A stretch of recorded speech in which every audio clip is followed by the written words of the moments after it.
of the Holocaust. I mean, I'm sure that people are familiar with different books, whether it's Otiot Shel Eish, whether it's of Aronson's Sefer Morata Eish, whether it is Vav Oshri, Mimar Makim, whether it's Vav Meislish, okay? And the list goes on and on and on of Rabbanim that received questions in the Holocaust. And we all know of people that didn't get to speak to their rabbis in the Holocaust as well, but had questions and asked the person next to them on the Dalgash, on the bed, in the biktai, in the barrack that they were in. So we know of many questions that were asked. And many of these questions were impossible for us to even think about. How do you answer such a question? We've also got another issue, and that issue, of course, is the issue today that we look at things with a different perspective. We know what the end result was, and we know where history was taking us. We know where the Nazis were leading us to, and for that, maybe even when we look at Halakha today, there could well be different answers to what was taking place then, because we look at things with a different lens. But no one, God forbid, is going to shofet anything that was made, the decisions that were made in the Holocaust. And why are we doing it today? Okay, because I can't do it tomorrow, and I can't do it Motzei Shabbat. But there is the reason. But because of the fact that Yom Shishi this year, in many years we haven't had this, but this Yom Shishi, of course, is Yom Tzom Ta'anit, okay? It's a day of fasting, Asara B'Tevet. You know, you come out of Hanukkah and you come straight in, you roll into Tevet, and you roll into Asara B'Tevet. Today I was at the Old City. I was in the Old City, today. And I was actually doing a presentation in Martef HaShoah in the Chamber of the Holocaust, which sits opposite Kever David. Kever David deals with Chevlei Mashiach, even if, and in Fakpek, if that is Kever David, but it's okay. It's the place that's the Sion Kever of David HaMelech. And opposite it, we have the Chamber of the Holocaust. We have the first place that the Shoah itself was marked. In 1948, a man called Shmuel Zangvil Kahana from the Mizrahi movement, who happened to be the Mankal of Misrad HaTzatot, the Director General of the Religious Affairs, made a decision. First of all, he moved his offices to Har Zion because it was the closest place to the Old City. He, by the way, is instrumental in 1968 of putting the first residents into the Old City. And he also decides that there needs to be a place that we will mark the Shoah. In 1942, already, a man in Mishmar HaEmek had said that we should build something called Yad Vashem. It wasn't to be built for another 10 years. But Yad Vashem should be built because we should mark what's taking place in Europe in 1942. And then we have Shmuel Zangvil Kahana Shazach, as he's known, who makes a decision that the day that we should be dedicating this, and he takes it to the Rabbanut, is not what the Israel come out with this law in 1951, and later on is pushed together in 1953 with the final marking of the Holocaust, as the day of Yom HaShoah Gvura, which is, of course, just after Pesach, the day of the Warsaw Ghetto Uprising, which they mark the Ghetto Uprising, even though there are many dates which we connect with it. But it shouldn't be a secular moment. This should be a moment which is a moment that we remember Al Kiddush Hashem, what people sanctified their lives trying to do, to stay alive. We can go towards the famous Rav Nissenbaum quote in the Warsaw Ghetto, where he mentions, this is not a time for Kiddush Hashem by dying for HaKadosh Baruch Hu. This is a time for Kiddush Hashem to live, to find a way to stay alive. Shazach manages to bring the people, including Rav Herzog in 1950, to this area on Har Zion, and they bury the bones there in 1949, ashes that are brought there in 1949, and they dedicate the Rabbanut that this should be the day, and they actually go head to head with the Knesset about it. To this day, and it's actually grown over the years, even though we sort of commemorate both, we commemorate Yom HaShoah, and we commemorate Asara B'Tevet, all of us. The day itself of Asar B'Teret has grown in popularity even within the Haredi communities. To remember a Yom HaKadosh HaKlali, a day of people who were shot, murdered, wherever it may be. We don't know the places of where they were died and the day that they died on. That we say here, we remember here the day. Rav Herzog actually came out with the psak and said as follows: any one of us who's on this Zoom, and Kfiza ani noeg gamken, any one of us that's on the Zoom that's ever said Kaddish for anybody, come Asara B'Tevet, should all be saying Kaddish for the Nispim of the Shoah. And that was the minhag in Medinat Yisrael for many, many years, which today is no longer. Unfortunately, it's sort of slipped to the wayside. But I think it's a minhag which I think we should, accept upon ourselves. For many, many of us who know of families who don't, unfortunately, know when their whole family was killed, even though we have a rough date. So I want to take us down the road of certain questions that were asked to different Rabbanim during the Shoah. And it's not an easy, as I said, thing to do. And I didn't know what to pick. And there's so many. I also had a problem with my printer. So you're going to have to excuse me that I didn't manage to stick the stuff onto the computer mainly. But I'm going to share the screen. And we're going to try and move from here into where we're heading to. There are three main people. When we talk about the idea of Yom HaShoah, of the She'elot HaTshuvot, that we have from the Holocaust. We have Rav Oshri, who came from Kovno, the most famous one, I have to say, Mimar Makim. Many of you might not have heard of Rabbi Yeshua Moshe Aronson from Sanok, who also was in Warsaw and then went to Auschwitz. And we'll talk about him in a second. And of course, Tzvi Meislis, another Hungarian Jew, who the famous questions went to, which I'm sure many of you are familiar with, including the famous question of the boys on Rosh Hashanah, who were locked up in a barrack about to be killed. Okay, Tzvi Meislis, died in 1974, so we know him. His son also survived. And we know that Tzvi Meislis did incredible things in Auschwitz, including blowing the shofar in Auschwitz. I'm going to dive straight in to some things which are just beyond our understanding. I want to go now to the first one.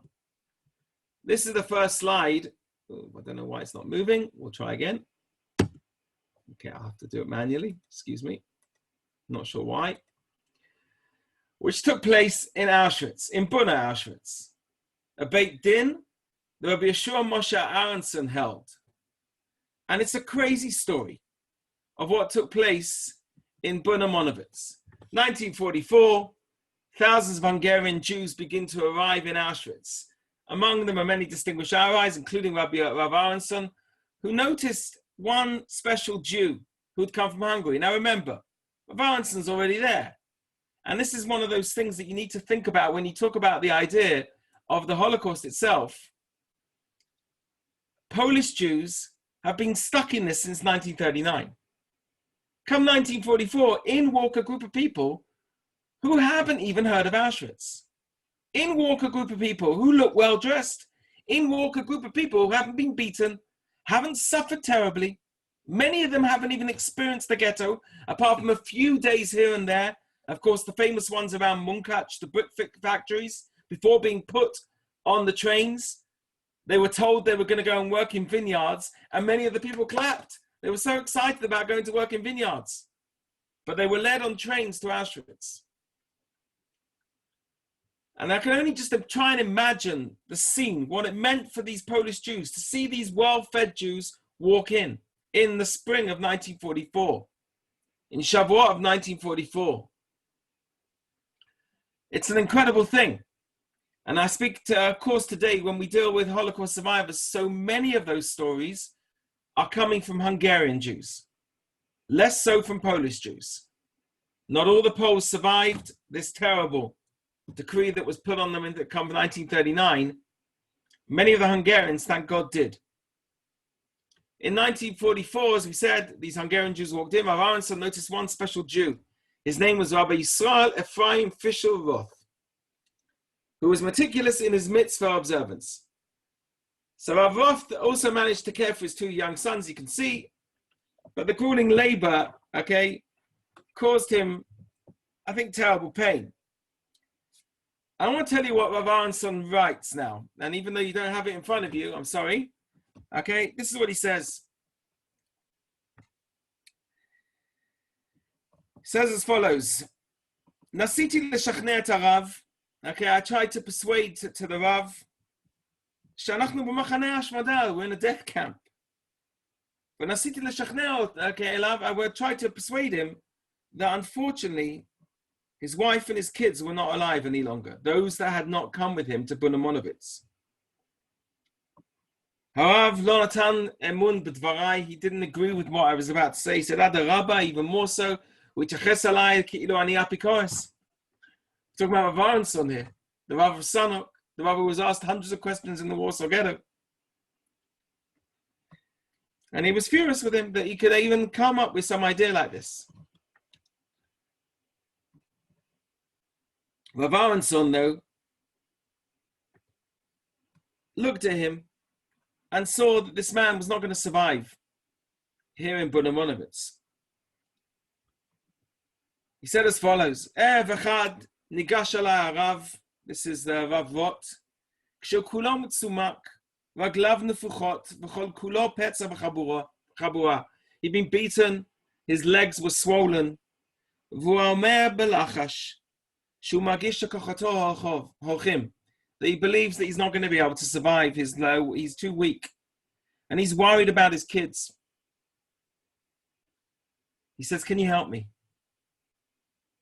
So Rav Aronson says, מה כבר יכולתי לעזור לו? How could I help him?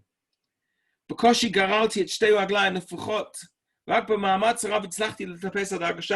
I could only barely get up to my bunk. וכך, while I was lying down, he says, all of a sudden, הקאפו של הקומנדו ההנדסה came in. He was from a town that was not far from Lodz, and he was the capo of the engineering corps inside Bunamonovitz. He would always come in to see parts of his family that were there. His name was Rav Chaim Moshe Leventhal. V'nei kasher nichnas hakapo, when the capo came in, I had this bright idea, he says. Maybe I can get him onto the commando handasa. Maybe I can get Rav Roth onto this commando. It was one of the better commandos, he writes. There were only 18 people there, and they had easy work. So he calls over the capo, V'utkarev al Dargasha, he says, V'kashehu mafkin, he shows that he's got, his clothes have been ironed, he looks good. Siparti lo matzavei hakasher hanoesh shel Rav Rata. I told him about the terrible way that Rav Rata was looking, and he wasn't going to survive. V'bikashti mena ulai ata yachol לקחת אותו. Maybe you can take him. Zman Rav, he says, the capo way was taking time over his decision. U'lesof amar tov, ani mukhan listaken. I'll take him. But I'll take him because of what you said. Lo nefesh achad tasil, ela shlosha. I'm going to save not just one nefesh, which is Rav Rat, but also his two sons. 3 of them. Avu kami yamim, v'arav hitoshesh. Rav Rat looked great. Mamash neneti lirot oto. I was happy to see him. Ksher mitchazek mavri miyom liyom. He was getting better every day. V'lo zoh bevad, gam shnei abanim shelo. His 2 sons also were getting more food that he was bringing in. And I was Baruch Hashem zachiti liot shaliach mitzvah, he writes. V'hinei erev echad. When I came back from work, Ayef Tashush, Amali Yedid Echad, the capo of the Handasa wants to see you. Ulefeta et paresa bachor hazeh, a capo. V'hu kol kula so'er v'kofetz. He was in a furious. Af pa'am lo ha'iti oto kokach rogesh v'zoem. I hadn't seen him this way ever before. Ba'atchala pashut lo yoradti lesof dvarav. I couldn't understand what he wanted to tell me. And then finally he said this. Ani tover ledin Torah et harav Rata. I want to take to Din Torah Rav Rata. He says, what? Rav Aronson says, what are you talking about? You want to take to Din Torah Rav Rata? Excuse me, I've got something on my thing. What are you talking about? You want to take Din Torah to Rav Rata? Whoa, something's happened there. Here we go. Here in Auschwitz, a Din Torah? He says, yes. And I'm going to now cut the story short by what he says. He says, you told me I'm going to take this man and he'll be able to work for me and I won't have any problems. But Rav Rata refuses to eat the non-kosher soup that we give him every day. If he doesn't eat the non-kosher soup, he's not going to survive.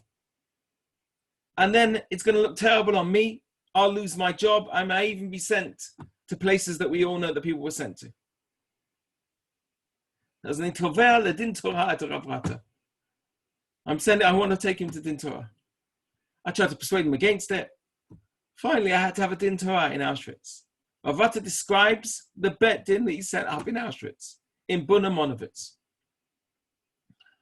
To cut a long story short, Rav Rata managed to be able to persuade the man as follows: that if he gets too weak, he is forced to eat the soup.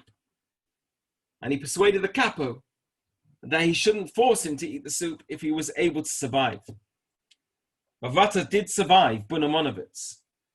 But on the second day of the death march towards Germany, of course, after January the 27th, 1945, the Germans liquidated Auschwitz and moved everybody to Germany on one of the worst death marches that we know. Terrible history, terrible winter that it was. Second day, Rav Rata died. Didn't survive the Shoah. This concept of a Beit Din in Auschwitz is unheard of. But then we do know of another story that Elie Wiesel wrote, and it was turned into a film and a play. And that, of course, that play was when they took God to trial in Auschwitz. And I'm sure that every one of us here, many of us at least, are familiar with that famous story of taking God to trial, who is niach et amo, okay, that he's forgotten about his people. And at the end of the trial, when they found HaKadosh Baruch Hu guilty, they said, let's daven mincha, or mariv, is two forms of the story. And everyone says, that can't have happened. Even Esther Farbstein, who pretty much is one of the most amazing people that have dealt with Shutim of the Shoah, says, there's no recollection this happened. Except in 2008, Elie Wiesel stood up at the Holocaust Educational Trust dinner and said, I was there at the Beit Din that we took HaKadosh Baruch Hu to court. I was there. And I was also at the tefillah afterwards. Elie Wiesel was an incredible man, just so you should know. He would go nowhere without his tefillin. He would want to make sure that he had them the whole time. And I really do suggest that you read some of his works, not just the works on the Holocaust, but the works on the Hasidic Rebbes that he writes as well. Really incredible stuff that come out of him. When we look at the next slide, we touched on the same type of thing. Because here you have somebody who's a little bit more familiar to our Kehillah, Yisrael Abelis, who we have here, who I've taken to Auschwitz a number of times. And then there's a man which I think that Zev probably knows. Okay, I don't know. But from his little bit of a Chabad background, and that is Label Zisman. The concept of laying tefillin in Auschwitz.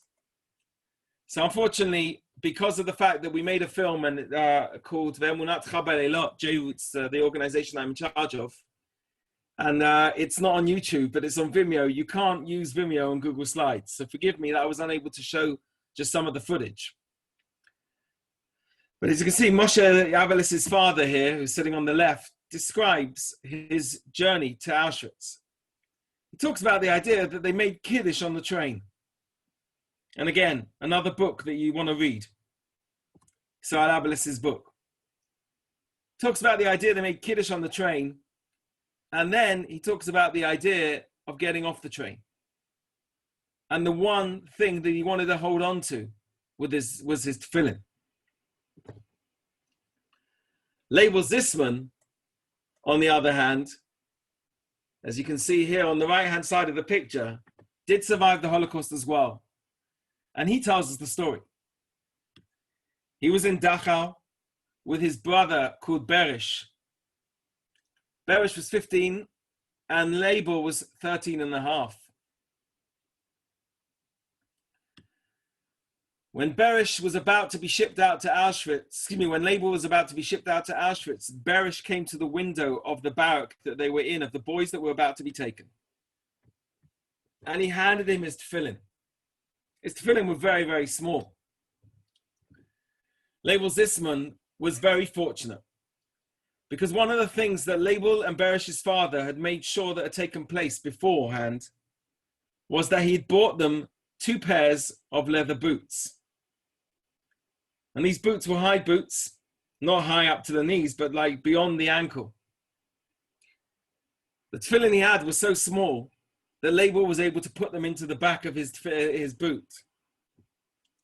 And he got on the train to Auschwitz, went to Auschwitz, got off the train, and they realized, at least this is how he described, he passed away not so long ago, unfortunately.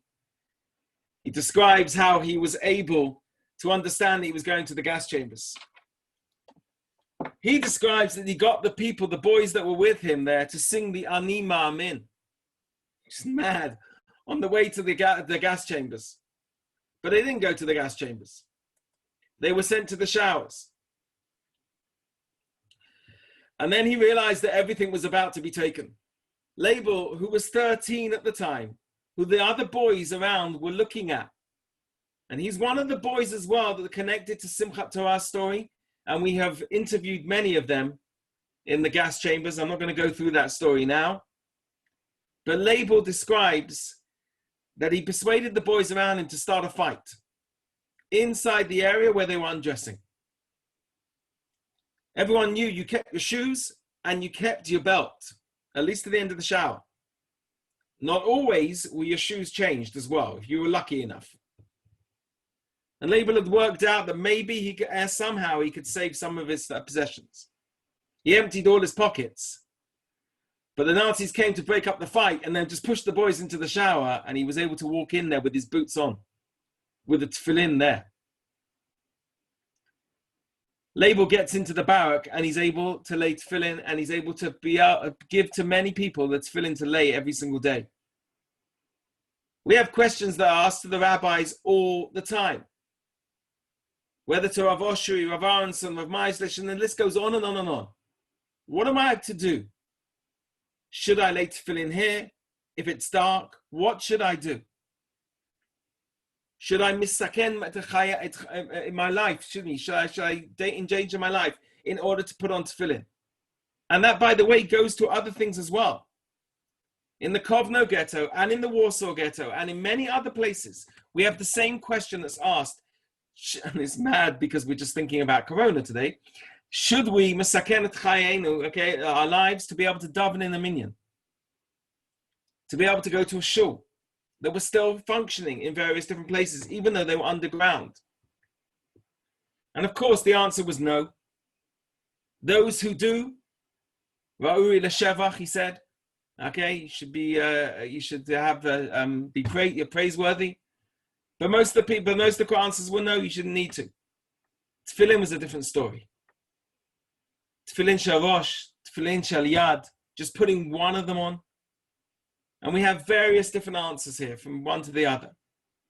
But we all know of people who lined up in order to be able to put on tefillin.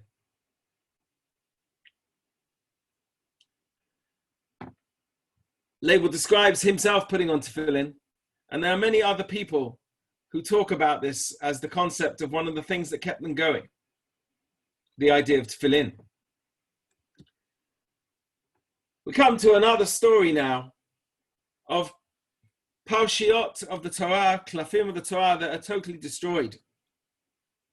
We know that the Torah itself was taken by the Nazis, and we know they were unfortunately using them for various different things. We know of handbags made out of them. We know of lampshades made out of them. All sorts of different things they utilized. And of course, one of the most famous stories that takes place is a story that takes place at the beginning of Krakow.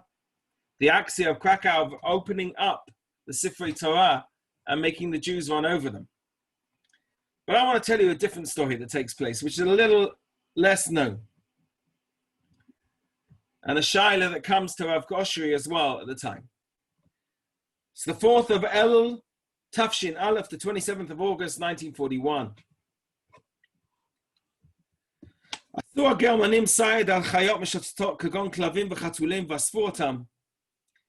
So the Germans ran through the streets looking after the animals that were roaming the streets, the cats and the dogs. The klois in Slobodka. They brought them to this klois, the shul in Slobodka. They shot them dead in the Beit Midrash, the dogs and the cats.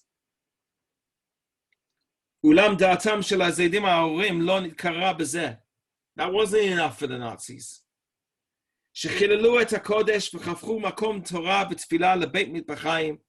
They had taken the shul and they turned it into a slaughterhouse of klavim v'chatulim and of other nevelot that were there. Ella kinsu hamonei Yehudim. They ordered the Jews to come together. Sheyiru makom mikdasham, that they should see the holy place of the Jewish people, of what it's become. V'lo od, and that wasn't the end. Ela she'echrichu Yehudim acharim she'ikru b'mo yedehem Sefer Torah. They ordered the Jews to take the Sefer Torah out of the Aron Kodesh and tear them up. U'v'yirotav yichasu et nevelot achayot ha'ogot, and the parchments should be laid over these dead animals, covering them up. Now these Jews who would bizarre to Sefer Torah, they torn the Sefer Torah up. מכתב אלוקים מגול בדם טמא של נבלות מעופר בעפר הארץ באו ושאלו לפני הגאון הרב דקובנה, Rav Avram Shapira. They came and they asked the Gaon of Kovna, Rav Avram Shapira, what they should do. How are they going to do tshuva that they torn up the Sefer Torah? ובפרט כל האנשים שהכריחו לבזות במו ידיהם את התורה לקורא לעולל בעפר הקרנה, וכן כל תושבי הגטו שלאוזניהם הגיעו השמועה לא טובה על ביזיון תורת דת יומיים. They asked the question, what about all the people that heard about it even? Not even those people who saw it. What about the people who saw it and the people who heard of it and the people who actually did it? What should we do? How do we do tshuva? And this is what he wrote. ודאי, כל האנשים שהיו באותו מעמד, אם הדבר אפשרי להם, צריכים הם להתענות. Of course, all the people who had to do this, if they can fast, they should fast. אבל אם הדבר אינו אפשרי להם, מחמת חושת גופם מפני הרע והצרות המתחדשות בגטו כל יום. But if you're too weak to do this, אין לחייבים בתענית. We cannot make you fast and you shouldn't do it. אבל אותם אנשים שקראו את ספרי תורה בידיהם, but those who tore up the ספרי תורה, ודאי, they should try and fast. But he also says, if it will be sakanat mavet by you fasting, you are forbidden to fast. Those who heard of it should give stakah, and it should be a day of tshuva and stakah for the ghetto of Kovna. In Vidova of Lodz, the Nazis walked in to the rabbi's office. They saw there was an Aron Kodesh in the corner. And they decided they were going to do a chizayon pumbi, a public display, of burning the Sefer Torah in front of the whole people of the town. I'm going to read to you now from encyclopedia called Shema Yisrael what happened here, because it really touched me today when I was going through it again. The Rav was brought to the Kikar Shuk,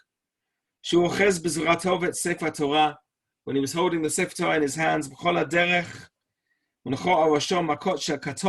he was being beaten as he walked there. In the meantime, they brought all of the people of the town to this chizayon, to this play they were doing. Harav sirev lemale pekudat harotzchim. The Rav would not listen to them when they asked him to light up the Sefer Torah, set it alight. Hu nirta, he refused. His dazer kol kulo, he was shaking, and he v'tza'ak b'kol adeh, shenishma b'chol ha'iriyah, lo, chas v'shalom, b'shum ofen lo. V'shafach rosh ha'maratzchim al rosho shel harav pach benzin. The head of the Nazi gang that was there took out a gas can and poured it over the head of the Rav. V'itzitu yachad in gvulei Sefer Torah, he was burnt with the Sefer Torah. Amod eish anak paratz b'makom, there was a pillar of fire from both of them, right there. Gam bi'ato kfar afuf kulo b'lahavot, hitzliach harav litfos ta Sefer Torah b'zratov, even though he was already in flames, he was holding the Sefer Torah, and the crowd heard, Lashmiat zakato, Shema Yisrael, Hashem Elokeinu, Hashem Echad, Hashem Hu Elokim, Hu Echad ve'ein bilto. This went on everywhere.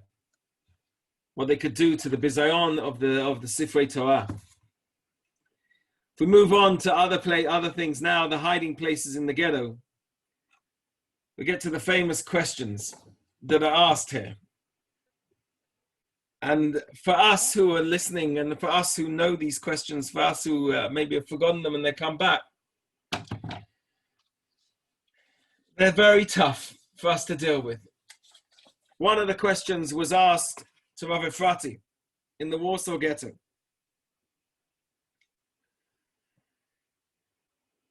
Says as follows the question. Rav Efrati didn't know what he was going to do with this. Because how do you get a question like this? And I think that's something we have to think about as well. Number one, the questions that were asked by the people that asked them, how they could even get to these situations that they had to ask a shaila. And the second is the rabbi that listened to this and had to actually decipher halacha from his memory. He didn't have anything with him. Most of the time, they had no books with them. Rav Efrati is asked in a bunker in a hiding place, an entire community of Jews sat. And at the time that the evildoers, the Nazis, had set up searches to find these unfortunate people, an infant who was among those hiding began to cry. We know of other places where there were 25 of them, and we know of other places where the question was asked where there were even more hiding at the time. You know, it's terrible for us to know, but the children, of course, they had no water, no milk, because the mother, was starving. She couldn't breastfeed. She had no water many times, even to put into a bottle. In a town in the south of Poland,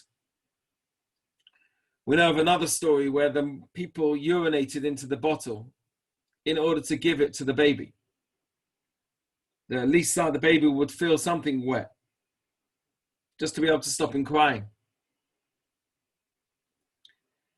And there was no way to silence him, they wrote. This was the question. If his voice was to be heard outside, all would have been discovered and killed. The question was then asked whether it was permitted to place a pillow in the mouth of the infant in order to silence him. In the situation, there was to worry that the child would be smothered. But were we allowed to do it? During the course of the discussion, one individual got up and put the pillow over the mouth of the infant because the mother refused to do it. And after the cursed evildoers had left, the community approached. The cursed evildoers, of course, are the Nazis who hadn't heard them because the baby had been smothered. The community approached to remove the pillow and saw that the child had been suffocated.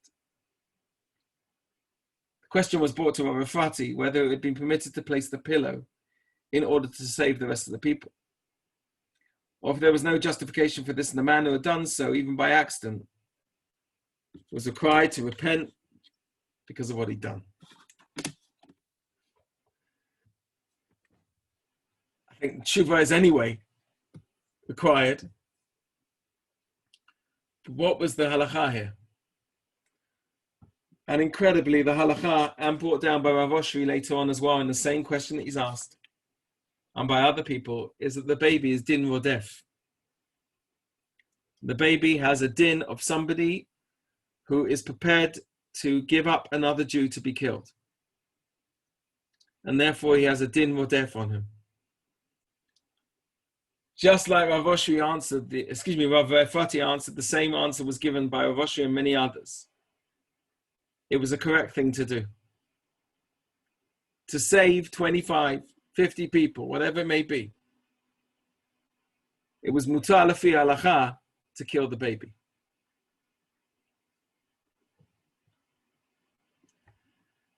Babies, as we can see over here,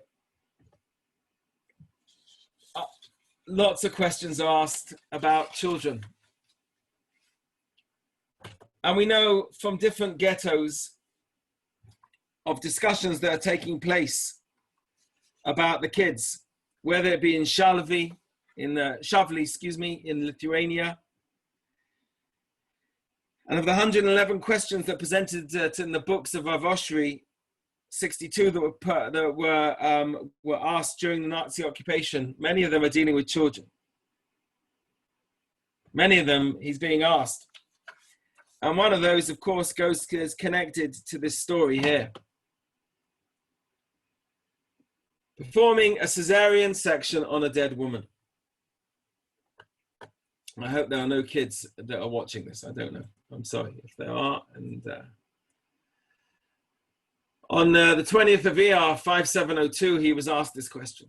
The Germans issued an edict that if a Jewish woman was found pregnant, they would immediately kill her. Once this edict regarding pregnancy was issued, other problems came up. The very day the edict was issued, a pregnant Jewish woman passed by the ghetto hospital. A German noticed her swollen belly and shot her for violating the German order against reproduction. His bullet penetrated her head and she fell dead on the spot. You should know this question has already been asked in Konin to Rav Aronson, at the beginning of the Holocaust. He was asked the question whether or not people are allowed to become pregnant. And Rav Aronson actually gave the psak halacha that you cannot become pregnant. You have to do your utmost not to be pregnant. In fact, he was banning, if you want, the relations between husband and wife. And he was doing it for a number of reasons. Number one was because of what was taking place here. But number two is because there was no mikvot in Konin that were left open. And he was worried about Taharat HaMishpacha. But here in Lithuania, as I said, different towns had already received this edict, and many people had unfortunately been murdered on the spot. We even know of a busload of women that were shipped off to be shot dead just outside of Kovno. All of them were pregnant. Passer-by immediately carried this lady who was shot to the hospital, thinking there might be a chance to save her or the baby. Since she had clearly been in her final weeks of pregnancy, a Jewish obstetrician was rushed over. He said that if surgery was performed immediately, the baby could be saved. Now, Rav Oshri said this. Since I had witnessed this shocking murder, I ran to the hospital to be present as well. I was asked if, according to halacha, it's permissible to perform the caesarean section. Since no one could be sure that the baby was still alive, was there a halachic concern at the desecration of the dead mother? In addition, in the remote possibility the mother was still alive, cutting open her abdomen would also, unfortunately, injure her. Not a normal question that's asked to Rav Oshri.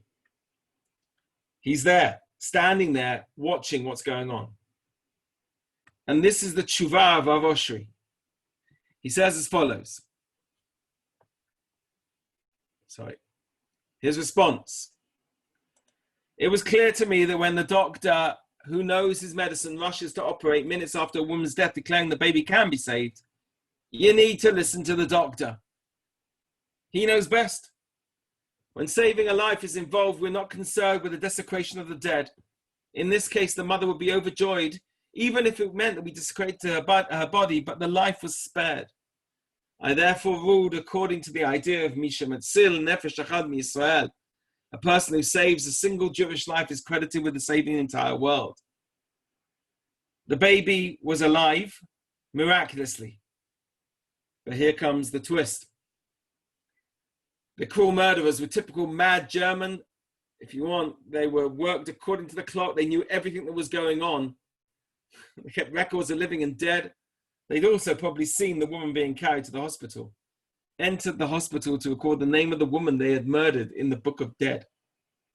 But when they found the baby alive, their savage fury unleashed, and one of the Germans grabbed the infant and cracked its skull against the wall of the hospital room. Alalai li, as he says, woe to those eyes that saw this. Time and again, we're up against terrible murder that they did to the children. And he writes about it, but he writes about his yeshiva that he had there, which was called Tiferet Bachorim. And at the same time as he had to deal with things like this, he couldn't believe the questions that were coming to him. One of the boys was a guy called Abelo. Amazing when you hear names that you actually know as well. And Abelo, I know that I think I was meant to finish now at 1:45. Is that correct, Zev? Can I have a few more minutes? Is that okay with everybody? I hope so. Okay, Abelo comes to him and he says as follows: I want to fulfill the mitzvah of tzitzit. It's just mad to think what they're thinking about, these boys. Let me fulfill the mitzvah of tzitzit. He says, I've got a way that I can make tzitzit. So Avoshi says, how can you make tzitzit? We haven't got anything here. He says, I'm working in a factory called Verkestation. I can't remember the workstation. He says, and I've planned to steal some strands of wool. I want to bring them back to the ghetto for the purpose of spinning them for tzitzit. And then he asked the question, am I allowed to steal the wool to make the tzitzit? So Avoshri is put up now with this idea of gezel, but he realizes at the same point how much simcha that will bring to the boys. And he allows them to make tzitzit from this stolen wool. This same boy then asks another question. And again, I'm flabbergasted by it. He says that during his studies in Tiferet Bachorim, I explained to the boys, the other boys, this Abelo, he said, well, we cannot say in the morning when we're lined up by the Nazis to each other, Shalom. We shouldn't say Shalom Aleichem in the morning. So Rashi asks him why. So the little boy says, because the name of Shalom is one of Kodesh Baruch Hu's names. And when we were lined up by the Nazis, we have to take our hat off. And therefore, we haven't got a kippah on our head, and we shouldn't be mentioning God's name without a kippah on our head. Rav Oshri allows him to do that. He says, it's okay. Kodesh Baruch Hu is so happy to see that you're doing this. That you're able to live your life as a Jew even at that time. He's dealing with so many questions, including the ones where people have escaped from the ghetto. They've baptized, they come back into the ghetto. One of those particular people was a Kohen, and they were asked, can he be part of a minyan if he's baptized as a Christian? Rav Oshri said, yes. Desperate measures are for desperate times. And maybe this is also part of the inspiration that takes place. When you look over here at this, ולקחתם לכם ביום הראשון פרי עץ הדר, כפות תמרים וענף עץ אבות וערבי נחל, ושמחתם לפני השם לקחם 7 ימים. It's not normal. We all love Sukkot. We love the issues and the possibility of spending time in the sukkah. And of course, we also love the idea of being able to take the lulav and the etrog. Excuse me a second, because I've just lost the place that I made a marker. If I can't find it, I'll just tell you the shut in itself. 1 second. If I can find it, even better. Just hold on. Here we go. So, this is the question that was asked. Again, was asked in Kovno. Question was as well as follows. Ufros chag Sukkot b'mkom avat simcha, simchat hachag. הניסוך של פנים הרשת הוגה ויגון כאב וצער שאין באפשרותם לקיים את המצווה הגדולה של נטילת לולב וברכתה. There was no simcha for us. It was all about the fact that we had no way of being able to take the lulav and the etrog. V'nei pitom, and all of a sudden, the Germans brought an expert in. A Jewish expert came in to Kovno. He came from Vilna. And lo and behold, I'm jumping forward in the story, this Jewish expert brought with him the lulav and the etrog.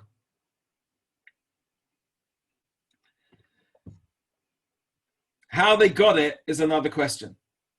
In Lodz, we have a picture inside the ghetto as well of people with a lulav and with an etrog on the first year of the ghetto of Lodz. They managed to get a hold of a lulav and etrog. Umkovsky, who was the head of Lodz ghetto, was very strict in many things, but this he seemed to have been allowed into the ghetto. And this is what they say. So the Yehudi kazeh gia az lekovna mivilna uviyado etrog, in his hand was an etrog shetzliach lavi ito kedei lekayem mitzvat netilat lulav. I can't tell you, says Rav Oshri, what the simcha was in Vilna.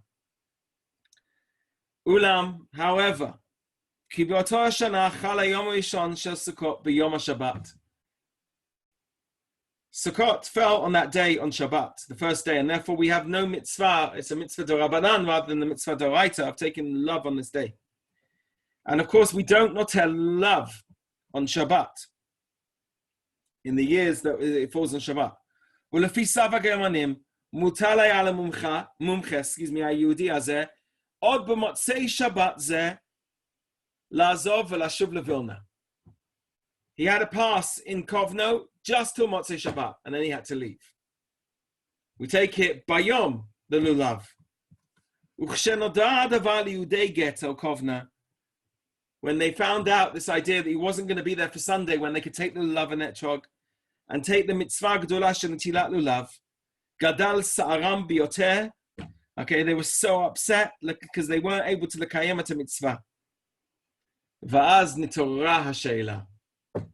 And then they asked me, Ha'im yesh eizshu heter lekayem mitzvat netilat lulav b'yom harishon shel hachag? Can we take the lulav on the first day of the chag, af shehu Shabbat, even though it's Shabbat? V'nishalti le'orot lahem et davar halacha l'maaseh. And I was asked to make psak halacha on it. This is the tshuva. Harav Oshri nimna b'mitkaven milasot hadavar. He didn't want to say it was forbidden. Ubechach efsher liyudei haghetto. He allowed the people of the ghetto, even though he never said anything, lahatir ulevarech b'Shabbat, to make the bracha over the lulav and the etrog on Shabbat. I could go on and on about different questions and different stories that come out of the whole issue of the ghetto, and the whole issue of what took place in different camps. And I've had the immense, I think, zchut of meeting and spending much time with survivors. I'll never forget being in Auschwitz with one of them. He actually lives today he's still alive, Baruch Hashem, he lives in Switzerland. And I turned to him and I said to him, did you daven in Auschwitz? His name was Pepe. He looked at me like I was an idiot. I said, what's wrong? I thought I'd offended him that I'd even asked him. And I've asked other people that. And some of them say, you know, these stories that you hear of people who kept their halachot and everything in Auschwitz and other places, they were in a different camp to mine. And that's possibly true as well. And I can see that we had the fries here. Okay, I can see Gabby in the center of my screen as well. Okay, Bobby, okay, says the same thing. They were in a different place to me. I don't remember any of the Chagim, and I know people who celebrated these things. I know of people who were at the Seder of Ivka Orlean in 1944, in the barrack that we know and the window that we know and where she sat and had a Seder. But there were people that did this, and Pepe looked at me and he thought I was crazy. He says, of course I davened in Auschwitz. He says, there's only one time I couldn't daven. So I said to him, when was that? And then Pepe said, couldn't daven on the train because there were too many dead people all around me. So I didn't know whether I could daven around dead people. And I knew that wasn't allowed. And I knew that was a Shomei mitzvah. So I decided not to. And it took me to a whole different idea of the fact that each and every one of us don't even reach many times the shoelaces of these people. Incredible what they did in order to be able to hold on to the one thing that was unable to be taken from them. And that, of course, was their way of being Jewish. This is the only time in Jewish history where we had no option out. It wasn't the Nazis told us you could become Christian, you'll be okay. Like in the Crusades, or like in the actions of other times of the periods that we know, Spanish Inquisition, whatever it may be. Here, there was no way out. And the one thing they wanted to hold on to was what it meant to be a Jew. Asara B'Tevet, when we come to this day, which of course is the beginning of the Matzor, the siege around Yerushalayim. And if you want, the beginning, unfortunately, of the Churban Beit HaMikdash, the destruction of the temple that now leads us all the way through the calendar until Tisha B'Av. And it comes around every year. It's terrible, but it does. It comes around every year, this idea. That Matzor, as well, saw incredible things taking place in Yerushalayim for the good and for the bad, through various different times. I think that we have to now as well, sort of, if you want, from our perspective of what a Matzor is, what a siege is take, if you want, the perspective of what they tried to do. They thought that if they encircled the Yerushalayim, they would strangle Yerushalayim. They encircled the Jew, they'd strangle the Jew. But the Jew manages to survive under the most incredible circumstances. And when we feel that we're being threatened even more, that's when our light bursts through even greater. That's one of the things that we need to take with us. And I think that this year, with it being on a Friday as well, Erev Shabbat, the Shabbat candles themselves are those bursting lights that come straight through. And when you light your candles this year on the aftermath of the fast that we would have had, remember all of those people who lit their candles in incredible times as well. Even in Auschwitz, where they lit their candles, the Hungarian Jews, on a Friday. First Friday they got to Auschwitz, they managed to smuggle in some candles. Take the candles of what we saw of Hanukkah, bring to the candles the light of Shabbat. And God willing, this year, it won't be a year that we have to follow the calendar through just a year of destruction. I'm not speaking about 2020 and Corona, okay, but a year of destruction from the point of view of the Jewish calendar. But this year will be a year of Geula, and that is why when Rav Herzog went to the Martefa Shoah, he did it opposite Kever David, the place that symbolizes, if you want, Mashiach ben David, the concept of Geula that should come out even from the darkness of the Shoah itself. But from that darkness comes great light, as we've seen this evening as well. So I wish everybody a meaningful fast on Friday, and thank you for joining, and thank you, Zev, for arranging this, and also giving me the option to once again delve into the shutim of the Shoah, which has been just incredible for me once again, even though I do it quite often, but it really was invigorating for me as well. Yes, thank you. Thank you very, very much, Tzvi. It was amazing. I just want to know if you have a few more minutes, if people have questions, if you have a little bit of time to stay on. So if anybody, if you have any questions or comments, if you want to open up your mic, and please go for it. I've got a call at 1 o'clock if that's any problem. We're not going to stay on for that long, it's okay. If anyone has a question, Bakasha, or something to say even, or maybe a personal story that you've heard of, would also be great to hear. If you want, you can just unmute yourselves and go for it.